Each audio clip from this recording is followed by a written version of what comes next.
अस्सलाम वालेकुम। Eye flu, एडिनोवायरल conjunctivitis, आशोब चश्म, ये सारी की सारी बीमारियां जो हैं वो एक ही बीमारी का नाम है जिसको हम कहते हैं कि वायरल कंजंक्टिवाइटिस।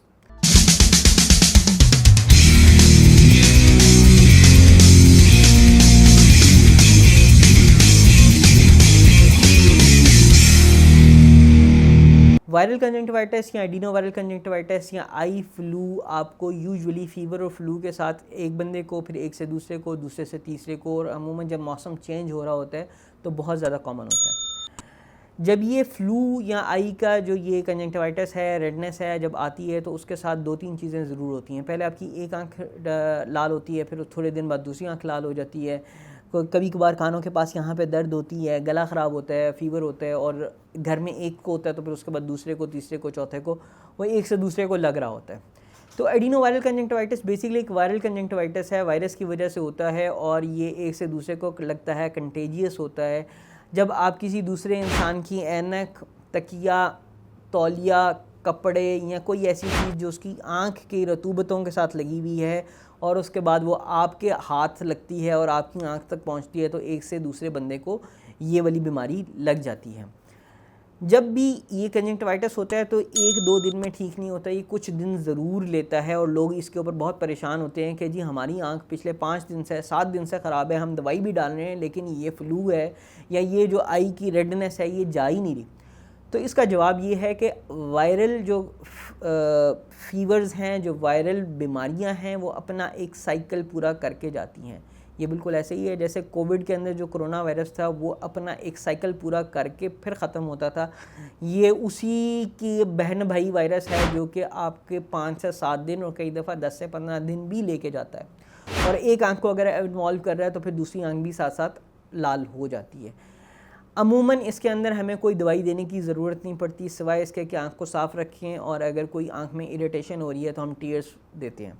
लेकिन अगर इसके साथ साथ आपकी वाटरिंग इतनी ज़्यादा हो गई और आपकी आई ब्लरी देखना शुरू होगी तो उस सूरत के अंदर हमें कुछ मेडिसिन, एंटीबायोटिक्स और एंटी इन्फ्लेमेटरी देने पड़ते हैं ताकि आपकी जो वायरस आपकी आँख में तबाहियाँ मचा रहा है हम उसको अंडर कंट्रोल या अंडर चेक रख सकें।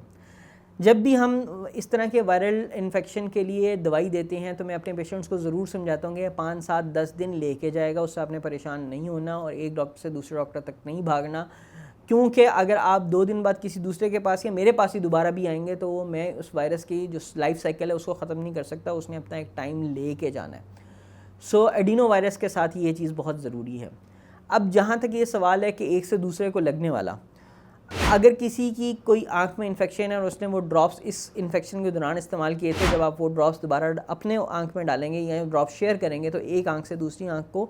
और एक बंदे से दूसरे बंदे को ये वायरस ट्रांसमिट हो जाता है। तो आपने किसी दूसरे इंसान के ड्रॉप्स नहीं यूज़ करने, किसी दूसरे इंसान का तौलिया नहीं यूज़ करना, किसी दूसरे इंसान की बेड शीट नहीं यूज़ करनी और किसी दूसरे इंसान का तकिया नहीं यूज़ करना। अगर आपके घर में किसी को ऐसा वायरल फ्लू और वायरल कंजंक्टिवाइटिस हुआ है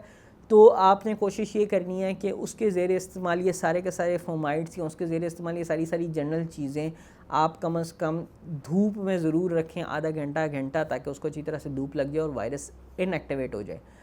इन सारी चीज़ों को आपने अलहदा से वॉशिंग मशीन में धोना भी है और उसको धूप भी लगवानी है ताकि अगर कोई भी वायरस के कोई रिमेन्स बचे हुए हैं तो वो ज़ाया हो जाए, तलफ़ हो जाए और वो एक से दूसरे शख्स को ना लगे। तो ये थोड़ी बहुत एहतियात है एडिनोवायरल कंजंक्टिवाइटिस या आई के वायरल फ्लू से रिलेटेड।